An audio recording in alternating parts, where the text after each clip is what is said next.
दोस्तों तो कोशिका विज्ञान के आज हम 15 से 20 प्रश्न देखेंगे जो विभिन्न परीक्षाओं में प्रश्न पूछे गए हैं। तो कोशिका में प्रोटीन का संश्लेषण कहाँ पर होता है? तो जो कोशिका में प्रोटीन का संश्लेषण हमारे राइबोसोम में होता है, यानी ऑप्शन नंबर सी इसका सही जवाब हो।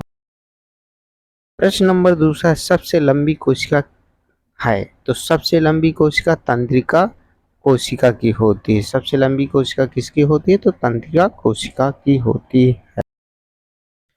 सबसे लंबी कोशिका हमारी तंत्रिका कोशिका होती है और सबसे बड़ी कोशिका जो होती है वो शुतुरमुर्ग के अंडे की होती है। तो सबसे लंबी कोशिका तंत्रिका कोशिका और सबसे बड़ी शुतुरमुर्ग के अंडे की कोशिका।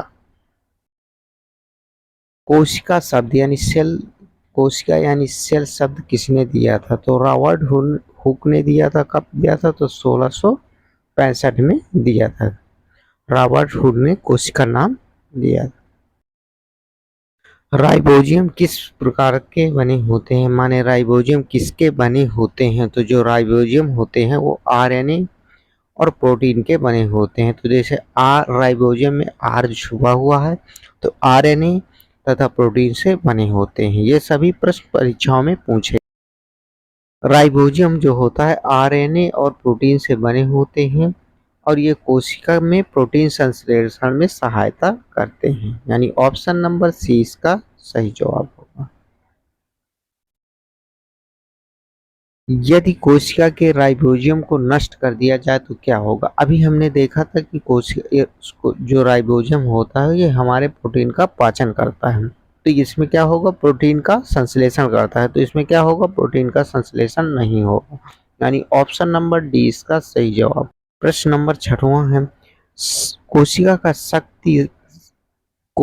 का शक्ति सदन यानी पावर हाउस किसे कहते हैं? तो ये इसको हम कहते हैं माइटोकॉन्ड्रिया, यानी ऑप्शन नंबर ए इसका सही जवाब होगा। और एटीपी का फुल नेम होता है एडेनिन ट्राइफॉस्फेट।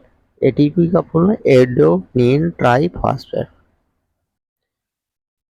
आरएनए का मुख्य कार्य क्या है? तो आरएनए का मुख्य कार्य होता है प्रोटीन संश्लेषण में सहायता करना, यानी आरएनए और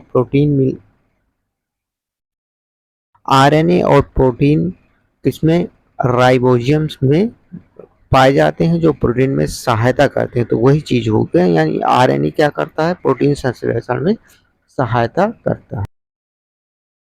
डीएनए का मूल मात्रक क्या है? तो न्यूक्लियोटाइड, यानी ऑप्शन नंबर सी इसका सही जवाब होगा।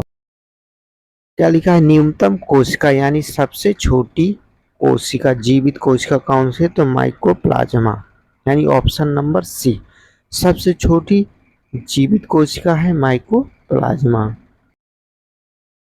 प्याज को छीलने या काटने पर आंखों में प्रचुर मात्रा में आंसू आने का कारण क्या है? तो इसमें कोशिकाओं के सल्फर के यौगिक उपस्थित होते हैं, इसीलिए। तो ऑप्शन नंबर ए इसका सही जवाब। ब्रेन ऑफ सेल यानी कोशिका का मस्तिष्क किसे कहते हैं? तो इसका जवाब आप कमेंट बॉक्स में दीजिएगा। इसका जवाब आप कमेंट बॉक्स में दीजिए।